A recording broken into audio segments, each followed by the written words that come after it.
Variety pets సిటీనే hot spot. పూర్తి వివరాలకు చదవండి రేపటి సాక్షి హైదరాబాద్ ఎడిషన్.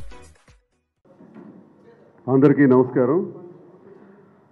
ఈరోజు మండలి సమావేశాలు ప్రారంభమవుతుండగానే సోషల్ మీడియా పైన జరుగుతున్నటువంటి దారుణాలు, సోషల్ మీడియా పేరుతో రాష్ట్ర ప్రభుత్వం చేపడుతున్నటువంటి అకృత్యాలు, తప్పుడు కేసులు, దౌర్జన్యకాండ, ఈ దాష్టికాలపైన మాట్లాడాలి, చర్చించడానికి అవకాశం ఇవ్వండి, వాయిదా తీర్మానాన్ని ఇవ్వండి అంటే కనీసం స్పందించలేదు. వాయిదా తీర్మానం ఇవ్వాల. మరి మేము ఎక్కడ మాట్లాడాలి?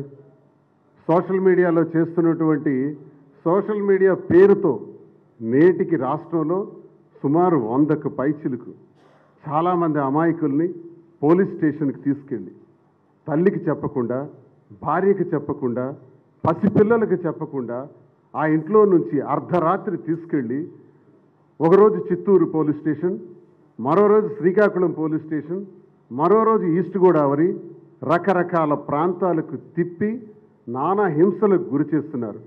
నేను ఒకటి సూటిగా ప్రశ్నిస్తున్నాను.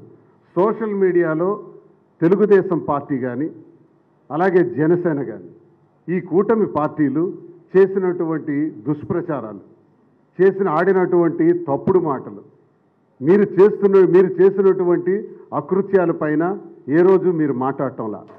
సాక్షాత్ చంద్రబాబు నాయుడు గారు చెప్తారు, పవన్ కళ్యాణ్ గారు కూడా చెప్తున్నారు, మరి అలాగే హోమ్ మినిస్టర్ గారు కూడా చెప్తున్నారు. సోషల్ మీడియాలో తప్పుడు ప్రచారం చేసిన వాళ్ళు మా పార్టీ వాళ్ళైనా పర్వాలేదు, మా పార్టీ అయినా సరే మేము కఠినమైనటువంటి శిక్షలు తీసుకుంటాం, చర్యలు తీసుకుంటామని ప్రకటించారు కదా. సామాన్యుడి నుంచి, వైఎస్ఆర్ కాంగ్రెస్ పార్టీ కార్యకర్త దగ్గర నుంచి ఆఖరికి మా వరకు కూడా. నిన్నను మన 19వ తారీఖున టెక్కలి పోలీస్ స్టేషన్లో నా పైన ఒక కంప్లైంట్. సోషల్ మీడియాలో నేనంట పవన్ కళ్యాణ్ గారిని ఇష్టానుసారంగా దుర్భాషలాడానంట, చెప్పు చూపించానంట. నిజమే, చూపించాను. కానీ అంతకుముందు మీరేం చేశారు? సాక్షాత్తు మంత్రులపైన చెప్పించి కొడతాం, మంత్రులకి చెప్పించి కొడతానని పవన్ కళ్యాణ్ మాట్లాడలేదా? పవన్ కళ్యాణ్ నువ్వెంత, నీ స్థాయి ఎంత, నీ బ్రతికెంత అని సాక్షాత్తు జగన్మోహన్ రెడ్డి గారిని ఉద్దేశించి మాట్లాడలేదా?